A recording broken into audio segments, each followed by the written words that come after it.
Hi everyone, welcome to the Self-Knowledge Lectures. Every Sunday we have our Phase B lectures. Hi everyone. And today we have the lecture number 15, The Ray of Creation. Well, actually this is a very interesting lecture, and well, as I always say, if you have any question about the topic, as today's topic is something like very unusual. If you have any question, you just write it down there in the chat, and at the end of the explanation, I will be solving any question that you have, or if you see the video after the live broadcast pass. Anyway, you can leave your questions there. And well, in this lecture we have today, we are going to see, or we are going to understand a little about how all the creation in the entire universe is organized by the law of seven. Well, by understanding this organization, we will clearly see like the map to return to the absolute, conquering each of these orders that we are going to see today until we can move freely and at will and with total consciousness in each space of the universe, because that is what a self-realized being does.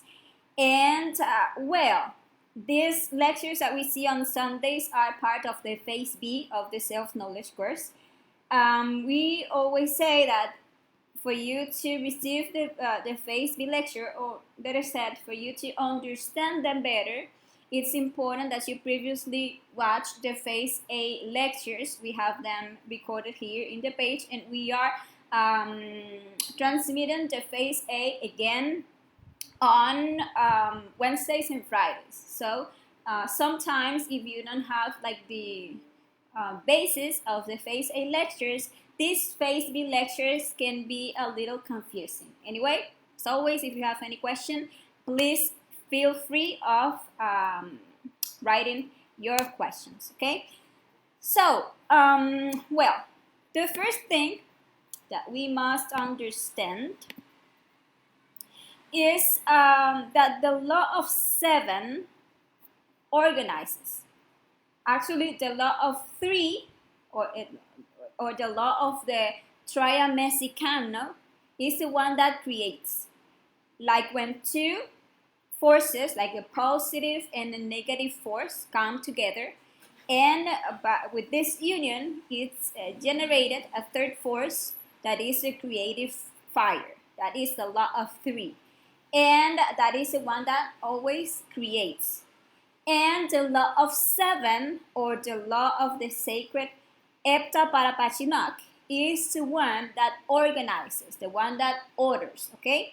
When we can see it in, for example, the 7 days of the week, or the 7 visible colors of rainbow, the 7 bodies, the 7 chakras, the 7 basic dimensions, the 7 sins that we can transform into the 7 virtues, for example, the 7 wonders of ancient world, the 7 races that give each planet and its 7 sub-races, etc., etc.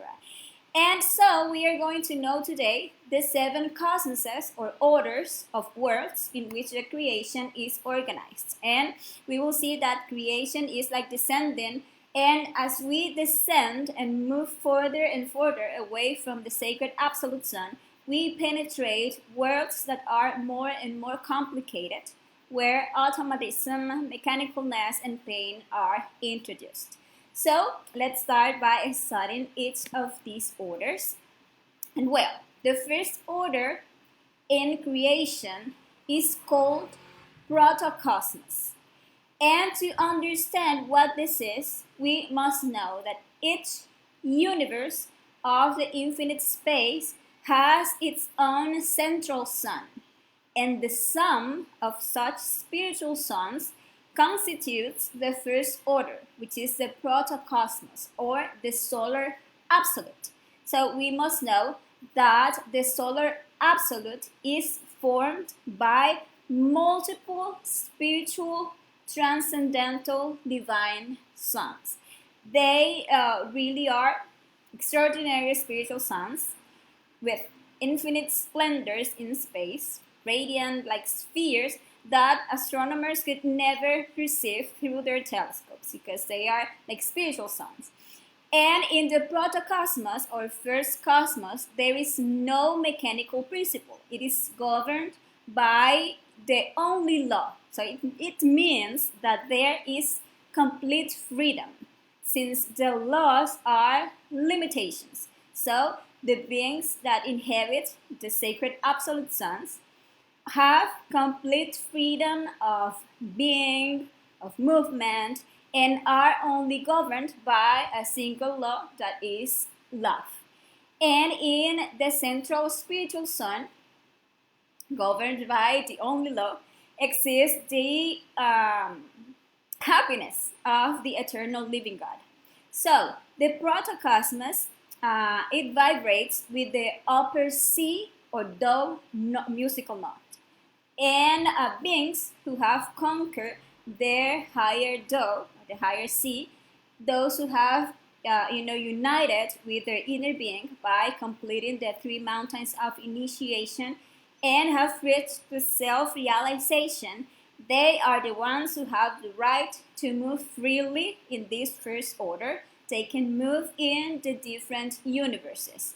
And we are going to see now that as we get further and further away from the sacred absolute sun, we are going to penetrate more and more into every time more complicated worlds with more laws. And as I was saying, there, as we have more laws, automatism, mechanicalness, and pain start being introduced. Okay, so this is the first order. The second order is the Iocosmos. Before, in the protocosmos, we were in any of the multiple sacred absolute suns that govern any of the multiple universes that exist. Now, in this second order, is any universe of the endless space. One universe, any of them, that is composed of millions of galaxies, suns, and planets that travel through the infinite space, revolving around an absolute sun.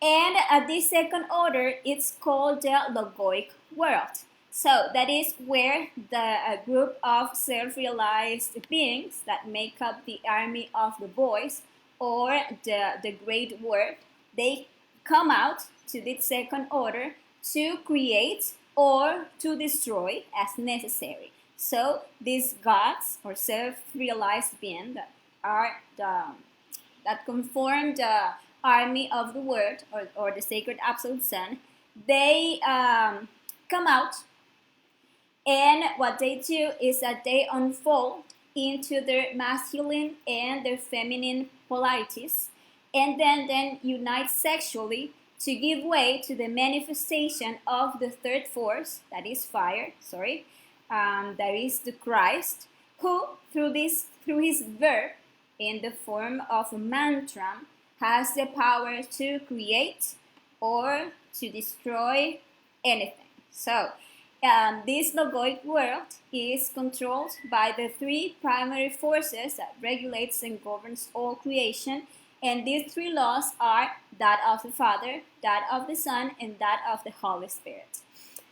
This second order vibrates with the B or T note, and the Christs who are already in the work of the third mountain and who are in the process of fusing with the Holy Spirit and the Son to later unite with the Father. Remember the lecture of the third mountain.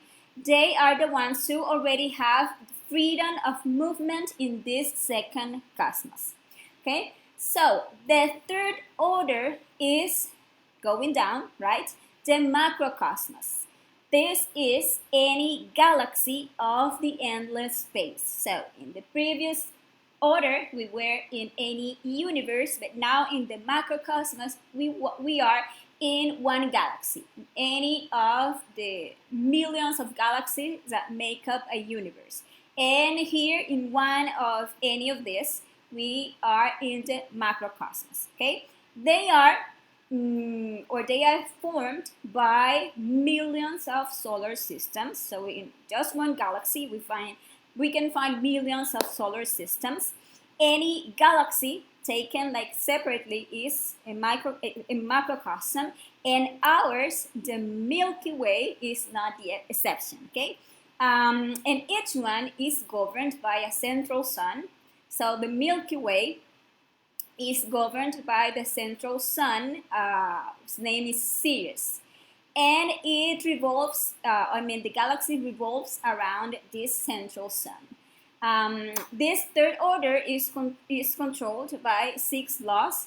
It vibrates with the musical note A or La, and freedom of movement here is available to all those who have already created all their solar bodies on the first mountain, and who have chosen the direct path, and by uniting with Buddhi, their divine soul, have gave birth in them the Christic force, and therefore have passed on to the work of the second mountain.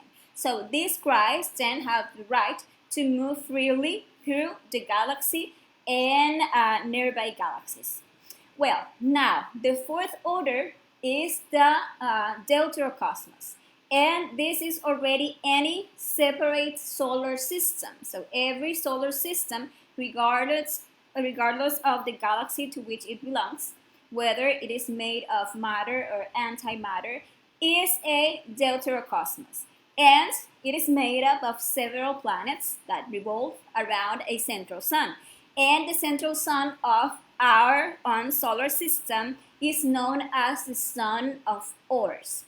And well, this fourth order is controlled by 12 cosmic laws, and it vibrates with the G note or the soul note. And to have freedom of movement in the Deuterocosmos, one must already have conquered the 12 laws and need to have already created a solar causal body. The nirvanas that we were talking in the lecture number 13, for example, their freedom of movement is limited to this fourth order. So they can move in their solar system and neighboring solar systems. And well, the fifth order is the Meso Cosmos. It is any planet in the endless space. For example, the planet Earth.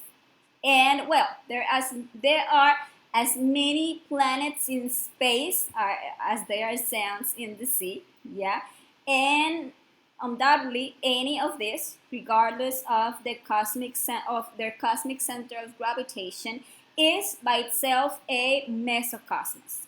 And they are made up of millions or even billions of inhabitants. This fifth order is controlled by 24 laws. It vibrates with the F note or Fa, and it has a central sun inside it. So every planet has a central sun in his interior. And the central sun of our planet is known as Melchizedek. And we can see that everything created has its sun and revolves around a sun. You can see that. So let's now see the sixth order, which is the Microcosmos. And it is any human being from the endless space. Each one of us, as you can see, is an authentic and legitimate microcosmos. However, we are not the only inhabitants of infinity.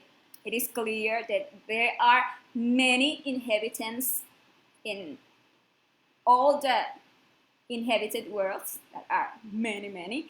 And any inhabitant of any of the cosmoses is a microcosm that have its own sun inside, which is its nose atom, which is found in the heart. And well, each one of us is this. It's like a miniature cosmos. So everything that exists outside, we actually can find it inside ourselves. So that is why the Greeks used to say, man, know thyself and you will know the universe and the gods. Because if we can get to know that entire universe that is inside of us, we are going to be able to know everything outside of us. Well, let's look at the microcosmos, and let's examine the germ cell, and we will find there in the germ cell of the animal the 48 chromosomes. Well, actually, official science has only managed to see 46 because there are two that are of an etheric nature, but they are actually 48. And these 48 chromosomes are a living representation of the 48 laws that control every human being. So this sixth order is like that, controlled by 48 cosmic laws, and it vibrates with the musical note E or Mi. And this is the note with which our soul vibrates, as we saw in the lecture of the phase A, law of octaves and entropy. Well, however, right now, our astral body, as it is in a lunar state, it is vibrating with the musical note D or Re because it lives in limbo. Let's remember that we left limbo when we achieved the baptism that begins at the end of the first initiation of major mysteries.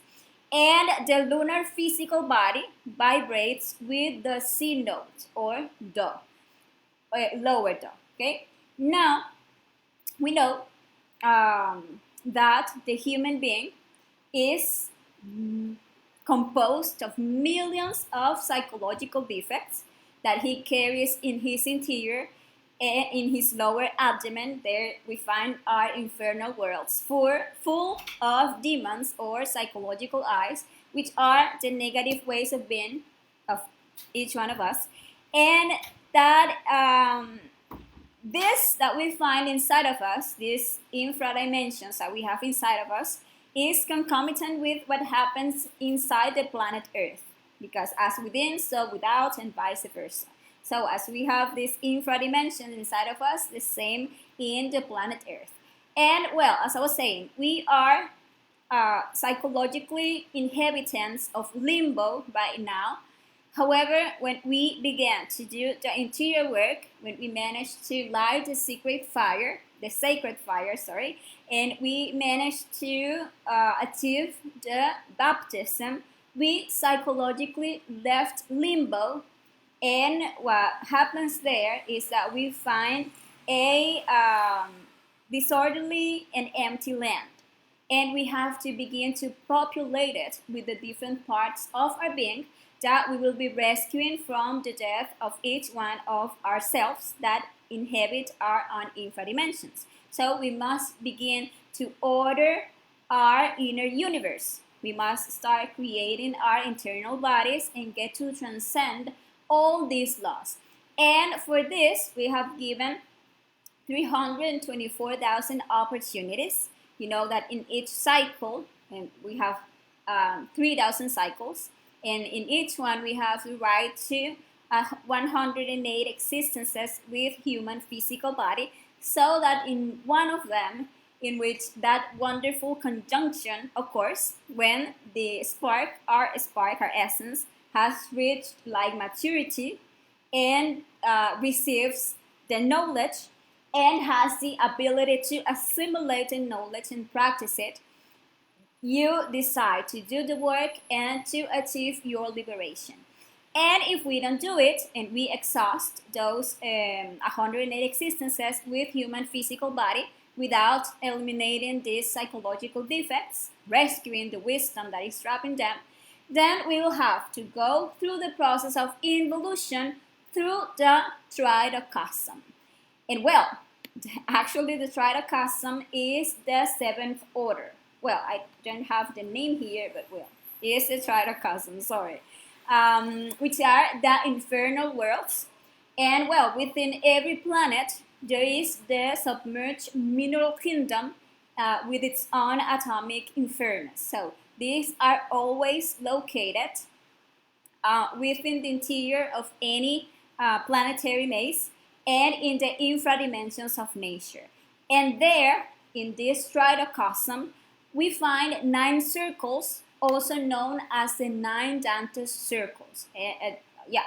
And the first circle, or the circle of the moon, is controlled by 96 laws. So you see that when you go like further and further and down, the number of laws, they multiply. At the Protocosmos, we had only one law.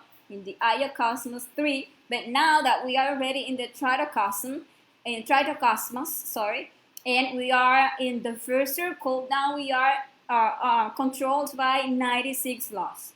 And in the second circle, which is the circle of Mercury, well, now we are under by 192 laws. The third circle, or the circle of Venus, is controlled by 384 laws. The fifth circle, or the circle of Mars, is controlled by 768 laws. The fifth circle, or the circle of Mars, is controlled by 1,536 laws. The sixth circle, or circle of Jupiter, is controlled by 3,072 laws. The seventh circle, or circle of Saturn, is controlled by 6,144 laws. There, in the eighth circle, or the circle of Uranus, we are under 12,284 laws. And in the last circle, the deeper one, which is the ninth circle, or circle of Neptune, there we are under 24,576 laws.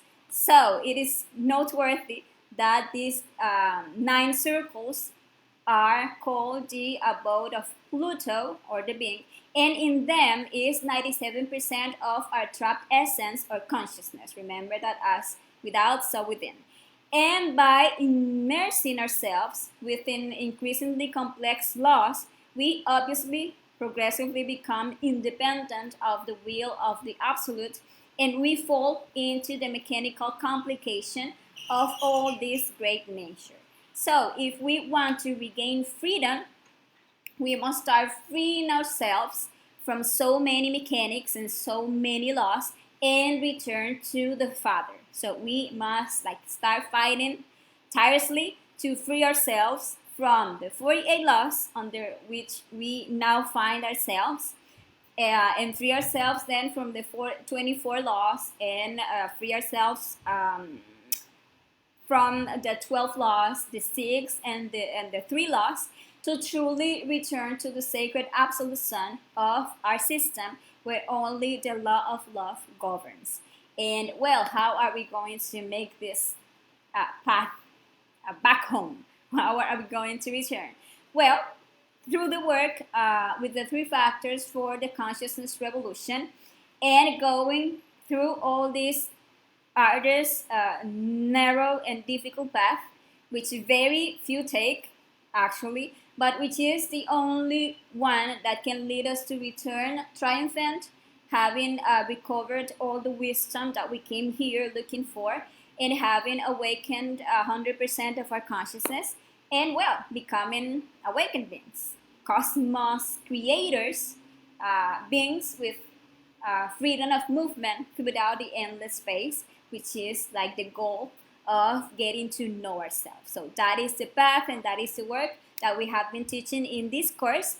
And well, actually, this is today's lecture. This is all the information about the creation, its order, and the different cosmos. And well, if at any point you have any question, if there is anything that you didn't understood about this, you can ask me, and I will be gladly solving any question that you have here in the chat of the video, or you can contact me through the messenger of the page. Okay, and well, I want to invite you to our next lecture, where we are going to be talking about the Dante's circles. So in the next 2 lectures, we are going to study how the Tritocosmos, which is the infernal worlds of planet Earth, are composed. We are going to start them in detail. In the next one, we will study the first 5 circles, and in the next one, we are going to study the last fourth one.